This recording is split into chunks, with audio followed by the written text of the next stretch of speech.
Hi, I'm Ian. And I'm Jason. And this is Ghosts and Bears, the only podcast where we bring you the actual ghost stories With the actual history. in the actual place.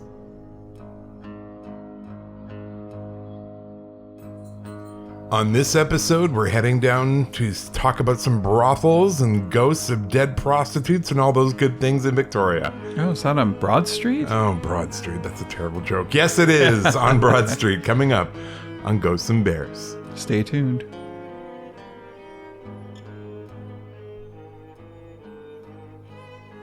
Well, hello, Jason. Hi, how are you? I'm good. How are you doing? Oh, not too bad. We have a pretty cool topic today. We've got our show about the duck building. Mm-hmm. We have Brynn, who's going to tell us the stories. Yes. Oh, I can hear the dog walking in, the cat's under the desk. It's just going to be mayhem. Absolute mayhem. They have to put in their 2 cents. For anyone who is concerned, because I did get a couple emails about this, Moby is no longer coughing. It turns out what he has is Yeast. It was the yeast. yeah, well, no, he's got a yeast thing Infection. going on. Yeah, that's fun. No, he's got it's called an esophageal collapse. And it happens in long dogs with small legs. But he's fine. He's not coughing anymore.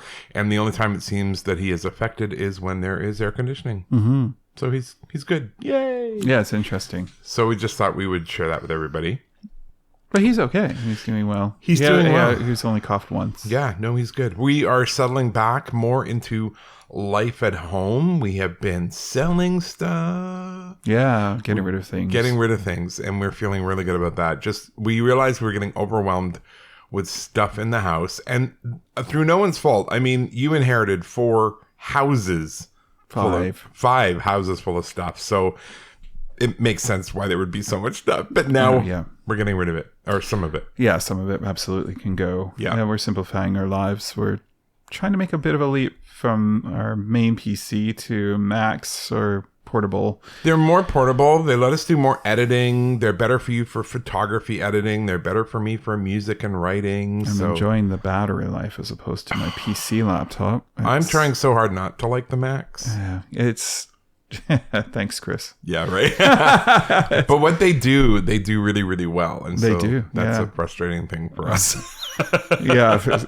I'm just trying to figure out a second screen on my MacBook Air. Hey, if anyone has any suggestions out there, please let us know. Please let us know. We'll try to figure that one out. Jason needs that if he's going to be able to work on it for his job. So we're trying to figure that one out. It's definitely geared better towards my more fun stuff, but Macs, traditionally Macs are always about art and PCs are all about business. So I guess that makes some sense. Spreadsheets and Oracle and all the accounting stuff I do. Other than that, Rex is coming home soon. Yeah, looking forward to that. Rex is coming home soon, and along with your mother. Yeah, so it's a package deal. Mom and Rex. Rex and Mom. We'll have Lorraine back in the house. So yeah, it'll be fun. Different. We'll hear her shuffling around soon enough. Yeah. So we've missed her though. She's been up taking care of a little problem we had with a problem tenant. So we're happy she's done that for us, and now she'll be coming back down and moving back in, and we won't ship her off again. That would be cruel. Yeah, exactly. She's done a really good job. So we're grateful. So we're going to talk about all those good things that everyone loves to talk about. Prostitutes, brothels, madams, murderous madams. One person we're talking about specifically for this particular episode is a woman, Stella, good old Stella. Stella, I read a book about her, probably a few years ago, called Stella Carroll, An Unrepentant Madam. And then the same author has come out with another book called Victoria Unbuttoned. I think she was a dragon lady for the most part. She was definitely a businesswoman. Stella was tough. I'm going to read a little bit about what we're going to be talking about because we've got a couple articles we pulled offline. This was in talking about Victoria Unbuttoned. This is sort of an online thing. For over a century, Victoria, British Columbia has promoted itself as a city of gardens, as a haven for genteel tourists and wealthy retirees. But as Linda Ebersole, who wrote the book Victoria Unbuttoned, as well as the other one, reminds us, there was a seamy side to the city's social character. Victoria was a seaport. In the late 19th and early part of the 20th century, its population included a large number of single men. And this was because of the gold rush, of course, the big gold rush. And so a lot of the madams, along with the working ladies of the time, came up from San Francisco. That's right, San Francisco. This was the next big thing. Prostitution, not surprisingly, was prevalent. Street prostitution, of course, was always discouraged, but brothels abounded. In the 1880s, Victoria was the sexual emporium of the Pacific Northwest. All right, let's see a t-shirt with that on it, right? Apparently, Randy has something to say about that. Well, Randy's quite a prude, so I'm sure this talk of brothels and prostitution is offending him deeply. The sex trade expanded, again, as we said, during the Klondike Gold Rush in 1900s. Victoria's police chief estimated that there was nearly 300 known prostitutes in Victoria. The sex trade was eventually curtailed by economic factors and a moral reform movement, which occurred prior to the First World War. But in its heyday, the sex trade in Victoria was pretty flagrant. They talked about different things happening, getting all the prostitutes to set up their shops in one area. That was a big thing. Oh, well, if you all move into this district, we'll leave you alone. Stella was one of these women who made a deal with the mayor and the chief of police that if she moved into this one area, they'd leave her alone. And then they came back to her like 5 years later and they're like, nah, we lied. She was really mad about this because, of course, she'd spent a lot of money making her place look nice. For any of our patrons, we've got pictures up of Stella on the patron-only post. So please check that out. You can see Stella. You can see the Duck Building. You can see good old Mr. Simeon Duck. I love the names in this story. Simeon Duck. Simeon is a good name. Duck. She was she was a tough lady. She was. Yeah. Like I said, she was a dragon lady. She definitely was like my grandmother. Yeah, except not a prostitute. No. No, but the business dragon lady thing was definitely she was really bad in love. Stella ended up her first husband. That's not even surprising. Right? Dragon women definitely seldom are great at love. That's the problem. And same with men. I don't know any good, strong businessmen who are any good in their marriages. You kind of put one in front of the other. Well, so that's in economics, we call that self-interest. There you go. And it's an important thing if you're going to be a business person, I guess. So Stella, she had two husbands, officially. The first husband convinced her way back when they were living in the Midwest, and she had a brothel, a house. She owned the house outright, which was quite unusual for her time. And he convinced her that she should put the house in his name, which she did. And then she went away on a trip. And when she came back, she discovered that he was gone and had sold the house. So that didn't work out so hot. Stella came from an alcoholic home. Her dad was an alcoholic. She had two younger siblings, and she swore that she was going to take care of her two younger siblings no matter what. That's very kind of her. Well, that's how she got into the business. Now, the funny part is her siblings went to some of the finest private schools on the East Coast. Of course they did. But of course they had no idea, the private schools, had no idea where the money was coming from. So I think that's pretty great that old Stella was out west whoring it up, and her... Yeah, it makes sense. Her siblings were living a much different genteel life. So that was her first husband. He stole her house and took off because she had gone away for a couple of weeks to go and visit her siblings. And that's when she came back and discovered she had nowhere to live. And what a bum. Yeah, completely. And then the other one, he actually shot her in the leg, quote unquote, accidentally, which led to her having to have her leg amputated below the knee. And everyone thought, well, that's it for Stella. She's done. No, she just strapped on a wooden leg and kept clomping around, bossing everybody around. Good for her. She was a tough lady, but she was also very good at her business, which meant she was good to the girls. She was kind. She was savvy, and she was very politically minded. She knew what she needed to do to get the job done. She was in Victoria for a while. Eventually, she went back to San Francisco. Yeah. But before she did, she left downtown, which is the building we're going to talk about. And she had a beautiful home that was just outside at the time of Victoria along the gorge. And that's what Jason's going to read for us. It's sort of almost a story about Stella, and it's out of the Times Colonist newspaper. And this is also from Linda Ebersol. So, Jason, take it away. It's interesting because I was taking notes from this yesterday. Yeah, she's great. You know, Stella Carroll carefully sorted through her jewelry, searching for just the right piece to wear. She enjoyed inspecting her impressive and strikingly large diamonds. They glittered and sparkled, but they also represented her investments, her security, and her achievements. She loved to adorn herself with them and now decided to fix her favorite, a starburst diamond brooch, in her lustrous auburn hair. Its beauty would be lost against the ivory color of her dress, but would stand out in her elaborate coiffure. As she readied herself for the late night hours that her business demanded, she took a final glance in the mirror. This was her finest brothel, and her image as madam set the tone. Her dress was handmade lace from Ireland and fit her buxom form beautifully. The undergarments that created her shape were painfully restrictive but helped to keep her posture straight and stately, commanding good behavior and exuding class. This was no downtown $2 house. That was made abundantly clear by the fact of her regal presence.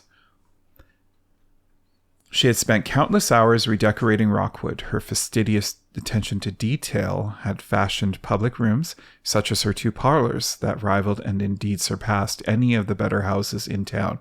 Everything was top quality and spotless.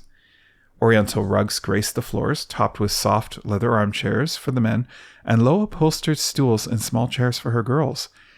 She had her new cylinder phonograph and the piano for entertainment, and on each polished wood surface there was an arrangement of fresh flowers. The windows were shaded with velvet drapes and inner hangings of lace-trimmed shears. The books and statuary that she had brought on her trip to Europe were placed strategically around the main parlor. The leather and wood gave a masculine private club air to the room, while the flowers and lace spoke to the enticing promise of the females who were the main attraction. Stella glowed with pride as she wandered into one of the parlors, her 5 little dogs trotting along behind the train of her dress. 5 dogs? Well, I could have 5 dogs. Yeah. 5 Mobies. It's a quintet of Mobies. How would you get around the house with 5 dogs following you everywhere? Well, I don't know. Yeah, well, I guess. Maybe they announce her presence as they're barking and yapping. I'm not sure. Good point. It was at times like this the memories of the sod house would arise. The earth that constantly trickled down the walls, the muddy puddles of the floor after a rain, the dark.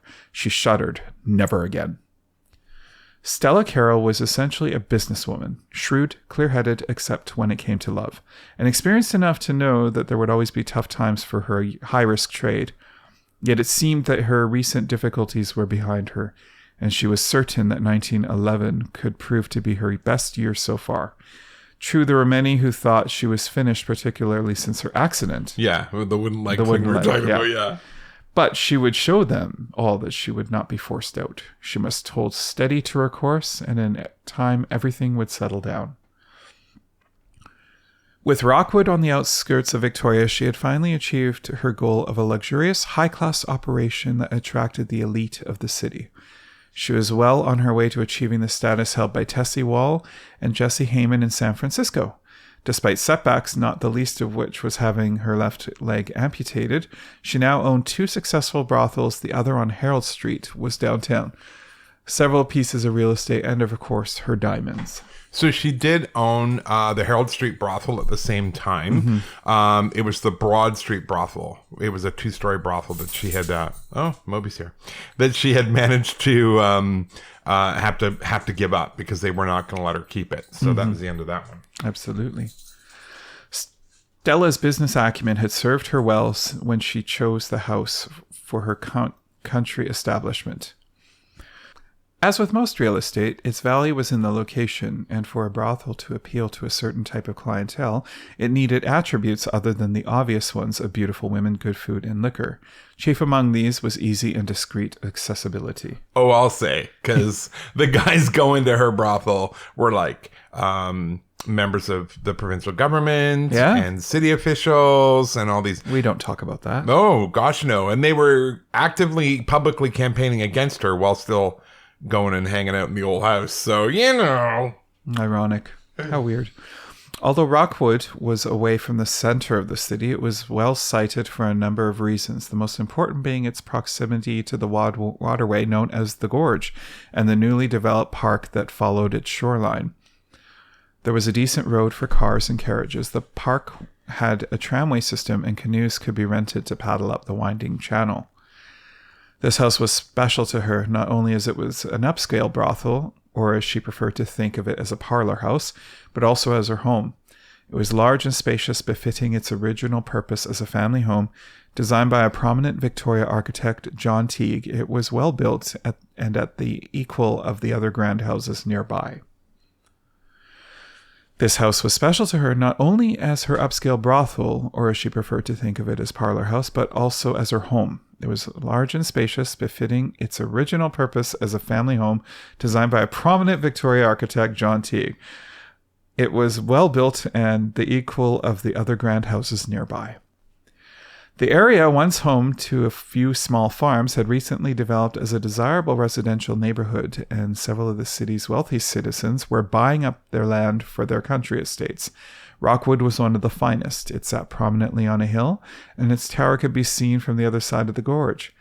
At the back of the house, a long walkway of sapling-lined steps with a railing on either side descended through the garden to the private dock, providing an inconspicuous entrance for anyone arriving by water. I love that. It's so well thought out. Yeah, you could totally come up in a private boat, go up the secret dock, down the stairs. I mean, it's brilliant. Absolutely brilliant. And no one would ever know you were there. That's right. It's well thought out. Very well thought out. Way to go, brothel keeper. Well, parlor. It was parlor housekeeper. Parlor house / home. Stella was naive, however, to have thought that the neighbors would welcome or even tolerate her, particularly as they included the current premier, Richard McBride. It was not as if they had to watch men going in and out. The house was well away from the road, down a long private drive. People just did not like her there, flaunting her activities on their very doorsteps, despite the fact that some of them were profiting from her presence. So that excerpt was taken from Stella, Unrepentant Madam, Touchwood Editions by Linda Eversole. And yeah, it's a great book. If you want to learn more about the formidable Stella Carroll, absolutely check that book out because it's very, very good. She was a real character, and she, eventually she did go back to the United States. She did go back to San Francisco, which is where she eventually died. Yeah.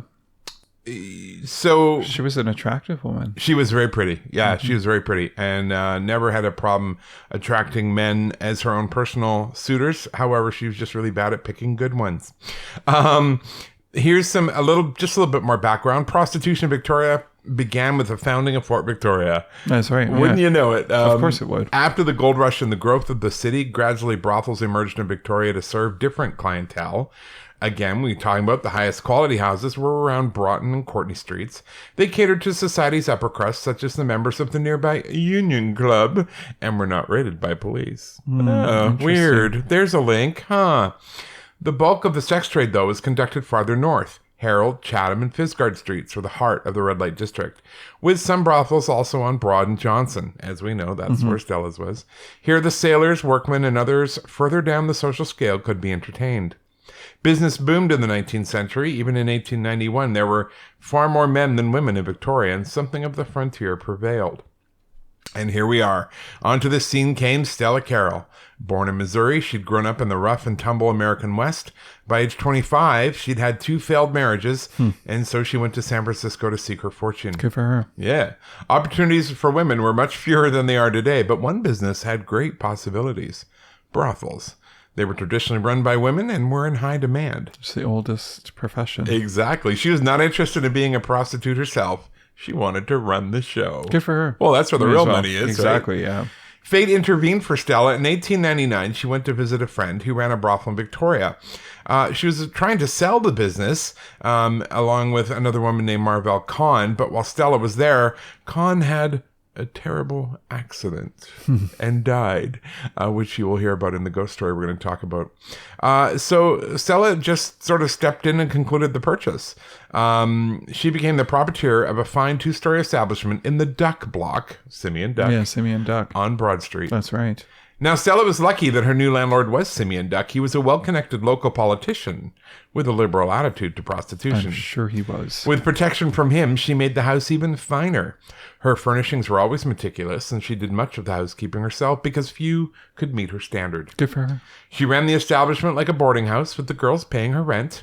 They kept the proceedings while Stella made her money on the sale of liquor. Things went well for the next few years. With Duck's protection, she had minimal interference from the police and could concentrate on running the business. But Duck died in 1905, and unluckily for Stella, there was a rising tide for moral reform in the city, and politicians were being forced to control prostitution.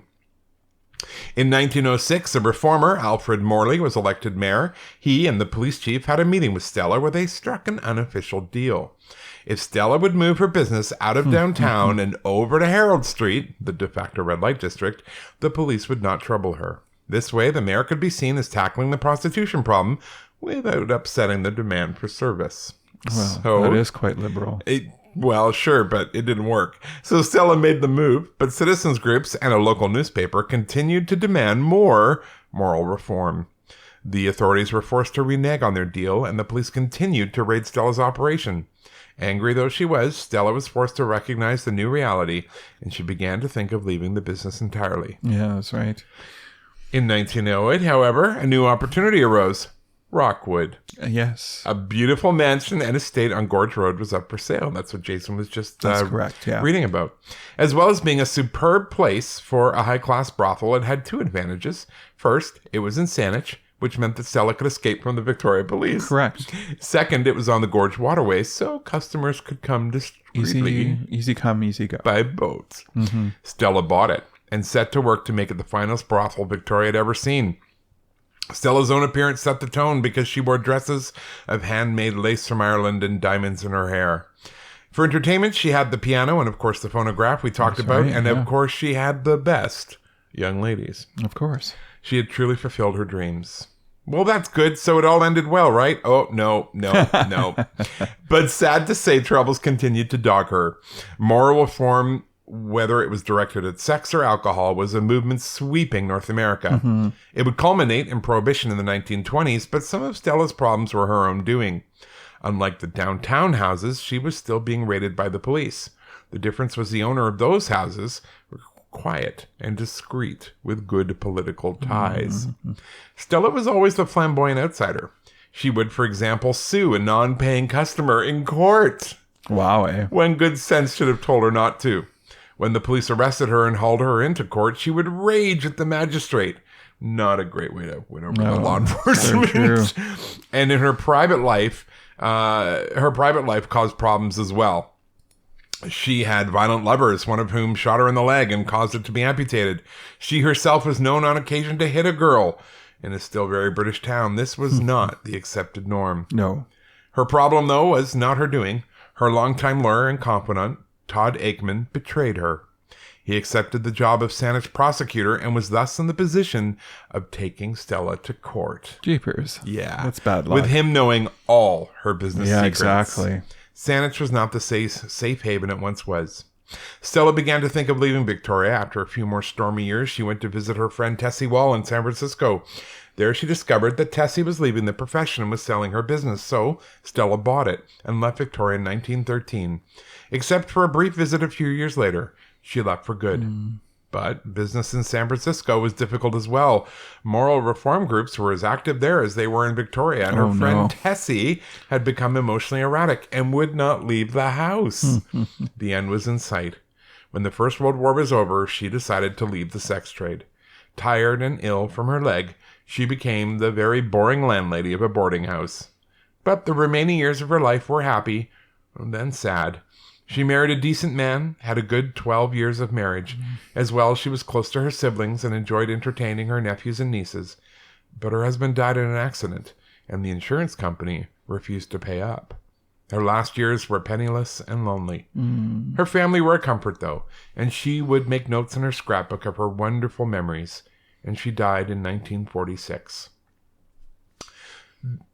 People seeing her in these last years could scarcely have imagined the rich life she had had, and they're not alone. Until recently, people could not easily find information on her. The public library, for example, had no clipping files on Stella Carroll, but that changed 3 years ago when Linda wrote her book and introduced us to a fascinating and important member of Victoria's past, who we are only now willing to acknowledge.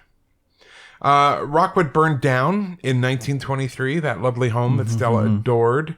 The Duck Block, however, where Stella had her first brothel, still stands on Broad Street. It looks like it's going to be changed into something else. The University of Victoria owns that entire city block. Isn't that amazing? I know. And they're looking at changing it. So we'll have to see what becomes of the Duck Block and at least one of Stella Carroll's remaining brothel sites. Now it's like a yoga studio and apartments. And how interesting, isn't it? Well, how times have changed. People are still stretching it out. Oh, that was dirty. I can't believe I said actually that. Pretty good. No, it was terrible. We're going to have story time now with our good friend Brynn. Yeah, thanks, Brynn.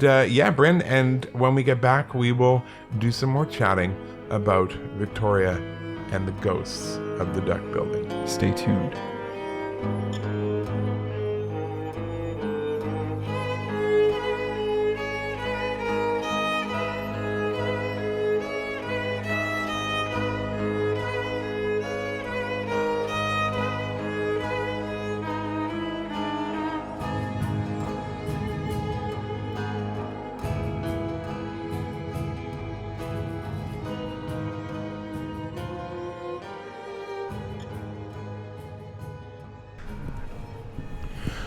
And here we are back for story time, back with our friend Brynn, because we're lucky that way. And Brynn, this story, probably one of my favorites. I used to do the Thursday route, which we referred to as the theater and brothel route, which I love.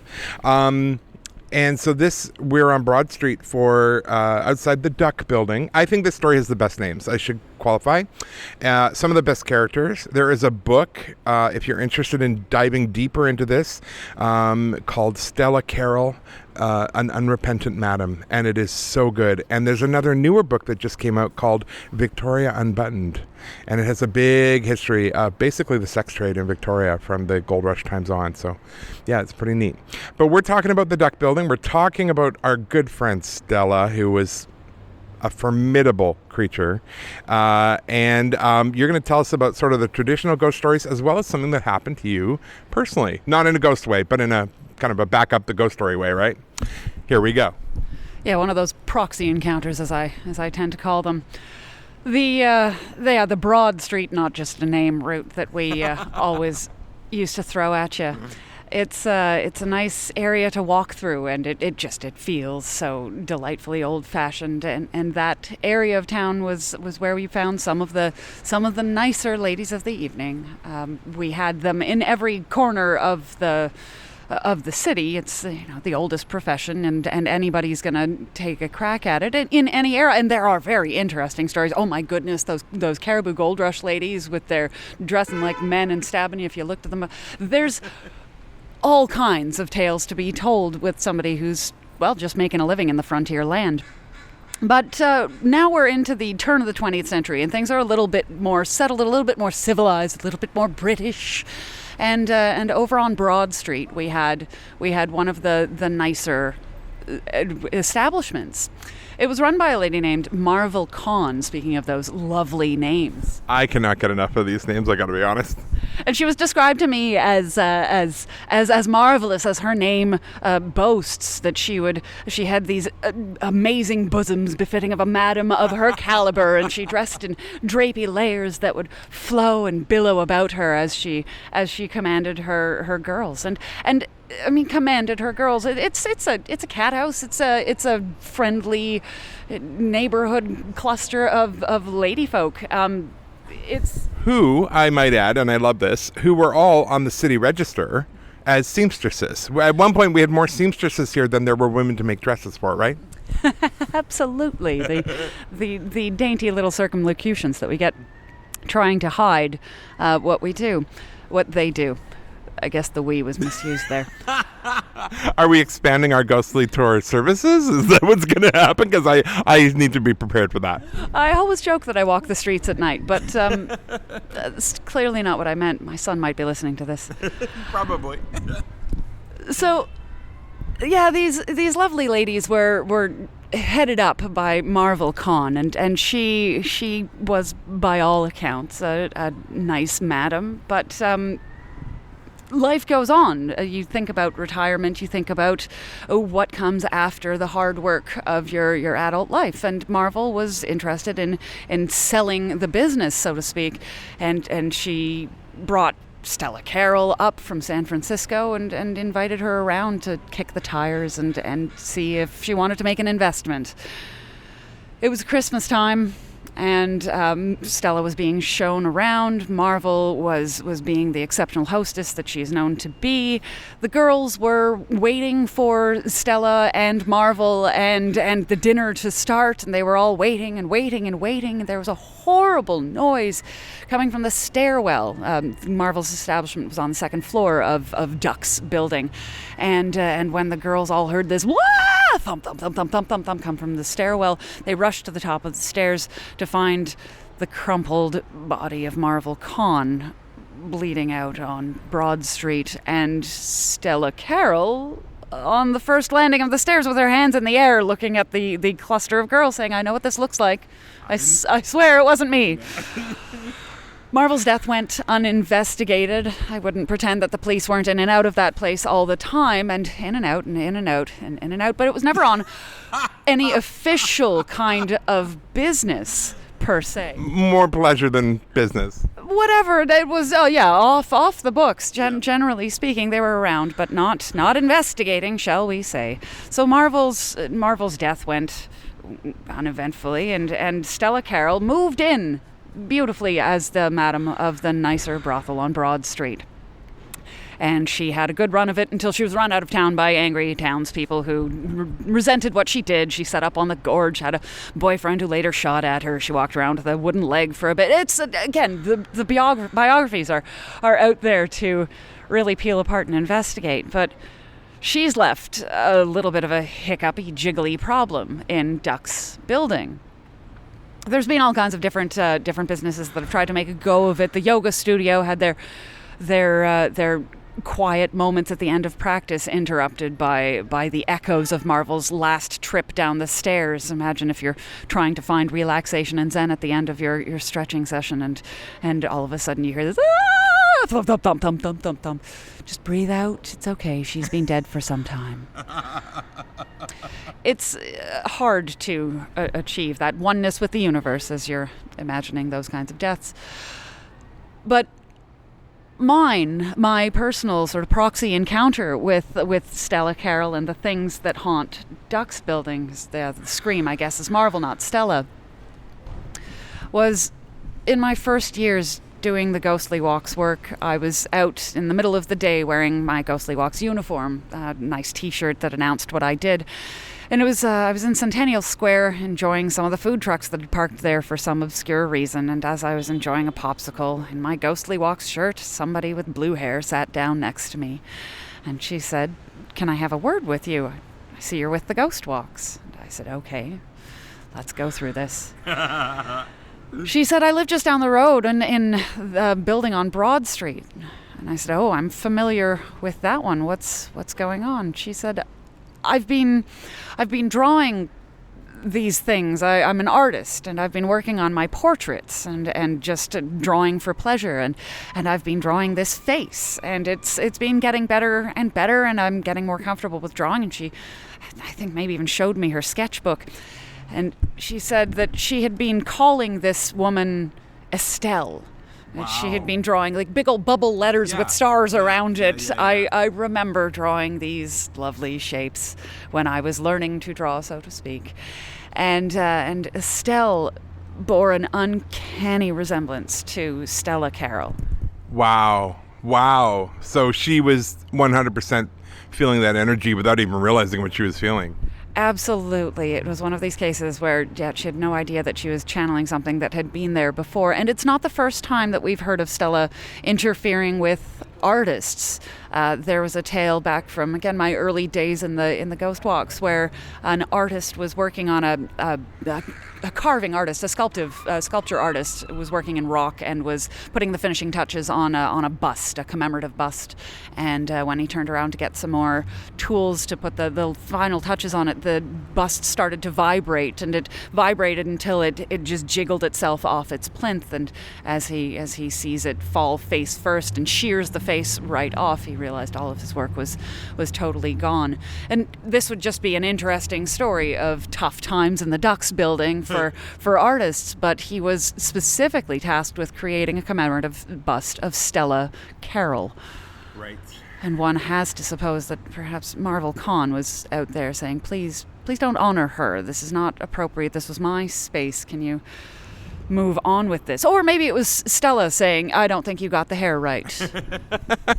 Well, the other thing, too, I mean, I can't imagine poor Marvel, who is presumably still stuck there, watched her business, her life, her everything just get completely supplanted by this other rather bolder woman. And I can't imagine how frustrating that would be.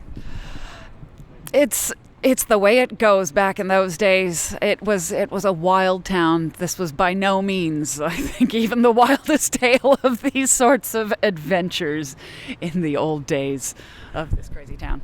We have lots of other stories like that, and I'm sure we will get to them in time. But until then, thank you so much. Always a pleasure. And we will head back and do our little wrap-up. Take care.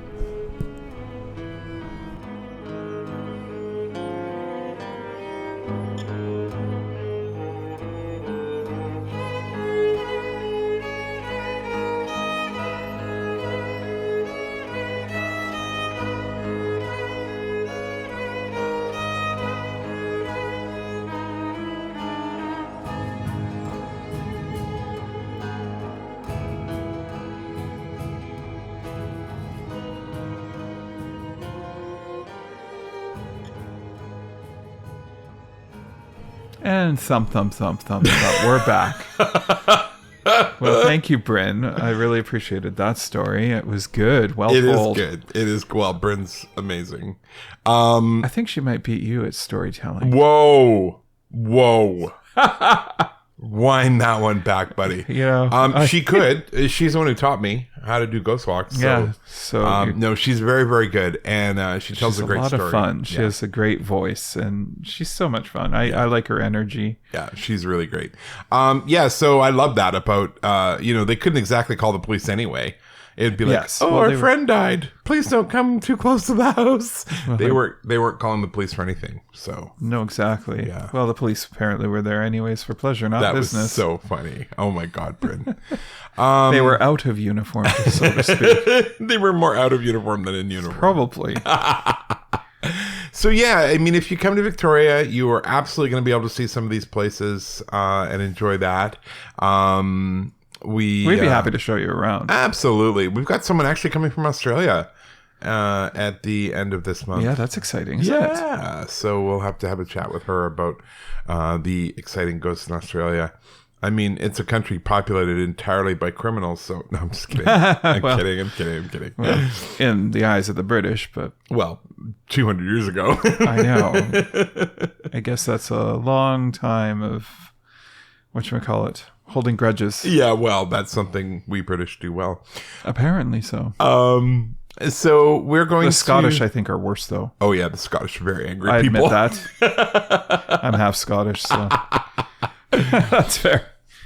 But we had a really good time with Brynn, and I did that day, and we're going to have... Heritage Park is going to be our next episode after this one. So our friend Chris, his dad Bob, is not fussy about a certain bagpiper downtown. So we were driving our little J30 down there today, and it was interesting because I'm not a big fan of that guy either. I mean, I haven't played pipes in several years, but I won't play it that.